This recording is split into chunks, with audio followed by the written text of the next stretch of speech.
जय शिवराय, जय भीम। बिस्मिल्लाहिर्रहमानिर्रहीम। अल्हम्दुलिल्लाहि रब्बिल आलमीन। इय्याका नअबुदु इय्याका नस्तईन। इन्ना फताना फतहुम मुबीन। अल्लाहुम्मा सल्लि अला सय्यदना शफीअना मुहम्मद व बारिक सल्लिम। साथियों, अल्लाह ताला ने मुझे आप लोगों की खिदमत करने का एक मौका दिया और इस खिदमत को आपकी दुआओं की बहुत बहुत बहुत ज़रूरत है। साथियों, मैं देश जनहित पार्टी के माध्यम से नांदेड़ उत्तर के लिए उम्मीदवारी मैं उम्मीदवारी के लिए खड़े वाला हूँ।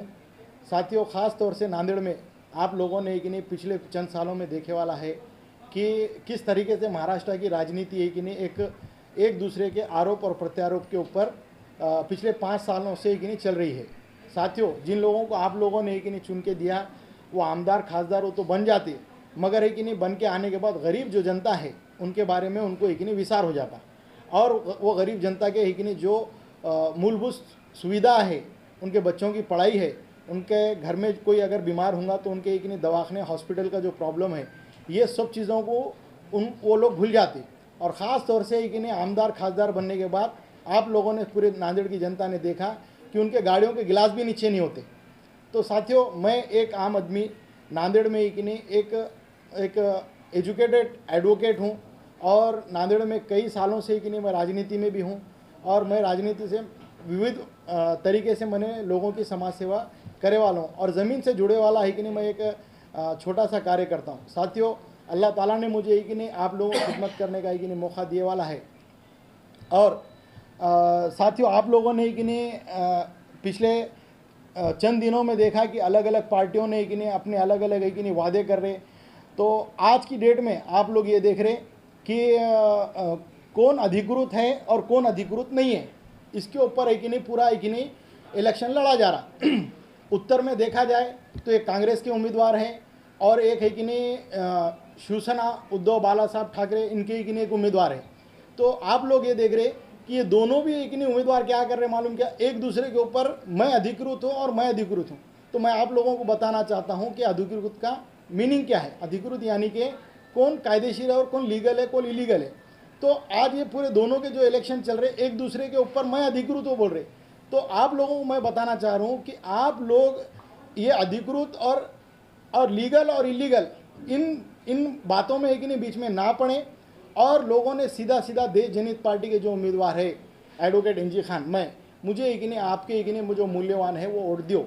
और मैं आप लोगों से वादा कर रहा हूँ कि आपके जो भी समस्याएं रहेंगी मैं उसको जायज़ मकासद को आपके मैं पूरा करूँगा।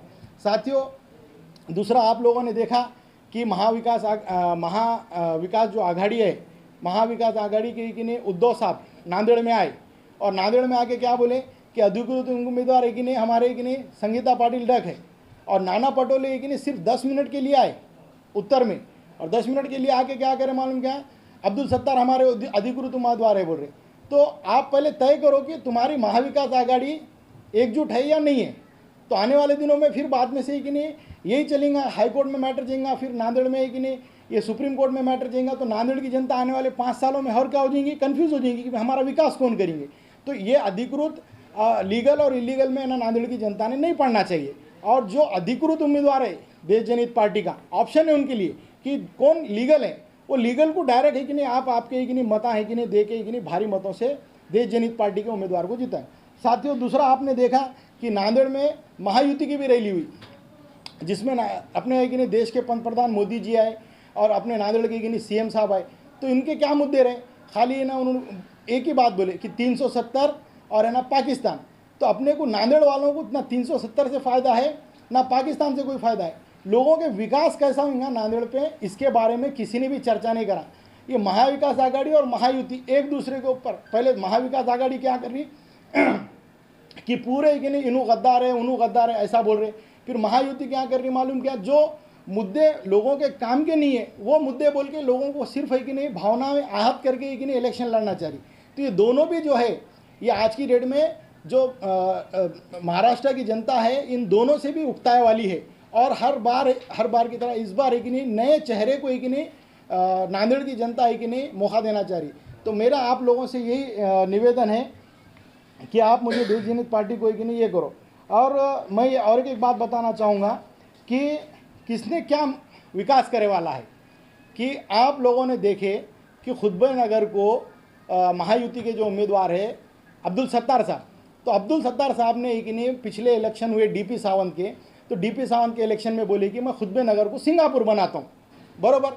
फिर उसके बाद कि नहीं क्या करें मालूम क्या, ये संगीता पाटिल डग जो है महायुति के, इन्होंने इनके नगर सेवक का कार्यकाल है, महिला बाल विकास में इन्होंने सभापति रहे वाले, कि आज इन्होंने, मेरा इन दोनों से भी एक सवाल है कि इन्होंने नगर सेवक रहते हुए इनके वार्ड को क्या करें। दोनों भी बोले कि हम वार्ड को ऐसा करेंगे वैसा करेंगे, नगर सेवक रहते हुए इन्होंने कुछ नहीं कर सके, तो इन्होंने आमदार बनने के बाद भी कुछ नहीं करने वाले, सिर्फ एक पोस्ट से बड़ी पोस्ट पे जाने के लिए इन्होंने ना कोशिश में लगे वाले। पिछले 40 साल से इन दोनों से भी कोई कार्रवाई, जनता की कोई कार्रवाई नहीं हुई। और दूसरी बात यह है कि सर अभी जो नांदेड़ के इलेक्शन होने वाले, सबसे पहले आप अगर पूरी जनता देखेंगी तो आप लोग जो है, जो भी हर समाज, तो उनके जो बच्चे हैं उन्होंने आईटी इंजीनियर बने वाले हैं, सिविल इंजीनियर, ये वो अलग अलग इंजीनियर बने। मगर नांदेड़ में पिछले 50 साल से एक भी कि नहीं आईटी हब है ना नांदेड़ में नहीं हुआ। तो इस माध्यम से मैं जब जिस दिन है कि नहीं मैं चुन के आऊँगा, तो सबसे पहले मेरे इंजीनियर जो नौजवान तबका आज बेकार घूम रहा, सिर्फ गुंटेवारी के फाइलें लेके इंजीनियर बच्चे घूम रहे, हर समाज का बच्चा इंजीनियर बनने में, नांदेड़ में कोई रोज़गार नहीं है और उनको पुणे में अपने माँ बाप को छोड़ के जाना पड़ रहा। सबसे पहले मैं आने वाले दिनों में आईटी हब नांदेड़ में लेके आऊँगा। और आज तक आप लोगों ने देखे कि मुस्लिम जो एरिया है, मुस्लिम एरियाओं के अंदर है ना एक ही स्कूल है, कौन सा, मदीनातुल उलूम गवर्नमेंट का, और वो आज से 50-60 साल पहले जो बिल्डिंग बने वाली वही बिल्डिंग है कि नहीं खस्ता हालत में चल रहा, और वहाँ पे भी विवादित चल रहे पूरे, कोई बिल्डिंग का डेवलपमेंट नहीं है, कुछ नहीं है, क्या नहीं है। एक ऐसी स्कूल बनाऊंगा 10वीं 12वीं की, जैसे जिस तरह से शाइन एकेडमी काम कर रही बेंगलुरु में, उस तरीके की एक बिल्डिंग मैं पहले शुरू है कि नहीं हर समाज के लिए, ख़ास तौर पर मुस्लिम समाज के लिए है कि नहीं, मैं वो है कि नहीं एक बिल्डिंग बनाऊंगा और 10वीं 12वीं तक के लिए ना फ्री एजुकेशन है ना पूरे मुस्लिम समाज के बच्चों को दूंगा। दूसरी बात, आज आप लोग देख रहे कि हज़रत टीपू सुल्तान के बारे में ना हर जगह है कि नहीं अलग अलग चर्चा है कि भाई उनके बारे में, उनका व्यक्तित्व क्या था ये किसी को भी नहीं मालूम। और आज तक पिछले कि नहीं 50 साल की जो राजनीति हुई नांदेड़ में, तो हज़रत टीपू सुल्तान के बारे में नारे तो बहुत लगाते और टीपू सुल्तान के बारे में कि नहीं वोटिंग भी ले लेते, मगर और कोई तो नेता ऐसे है कि उनका नाम भी लेना महसूस नहीं करते। तो मैं आज ये माध्यम से बता रहा हूँ कि उनकी जो शहादत है भारत के अपने एक नहीं सरजमीन के लिए, हिंदुस्तान की सरजमीन के लिए कारगर है कि नहीं है, और उनकी एक नहीं भूमिका, जैसा कि उन्होंने मिसाइल बनाए, तो आज एपीजे अब्दुल कलाम साहब ने और इंग्लैंड ने भी उनके मिसाइल से ही मिसाइल को तैयार करे वाला। तो ये जो बातें हैं उनके, नांदेड़ में एक ऐसी लाइब्रेरी बनाई जाएंगी कि हज़रत टीपू सुल्तान रहमतुल्लाह अलैह के बारे में पूरी मालूमात उसमें दी जाएंगी।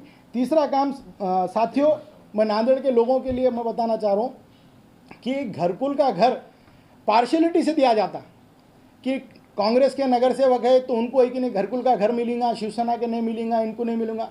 साथियों, कोई किसी भी पक्षकार हो, आने वाले दिनों में हर गरीब को घर पे जाकर मैं है ना उसको घरकुल का घर बना के दूंगा, ठीक है। और मैं आप लोगों से ये उम्मीद करता हूँ, नांदेड़ की जनता से, कि आप ज़रूर एक नया चेहरा, जिस तरीके से आज से कि नहीं 1978 में नूरुल्लाह खान साहब को नांदेड़ की जनता ने मौका दिया था और उन्होंने इतना ज़बरदस्त काम किए थे जनता पार्टी से कि वो आज तक है ना हर समाज, हिंदू मुस्लिम मराठा सिख ईसाई, हर कोई उनके काम को है ना याद करता। तो वो भी एडवोकेट थे, मैं भी एडवोकेट हूँ। आज है कि नहीं उनको कांग्रेस के है बोल के चुन के नहीं देते, अगर उनको कांग्रेस पार्टी के रहते तो शायद गिर जाते थे, उनको जनता पार्टी के है बोल के उनको दिए थे।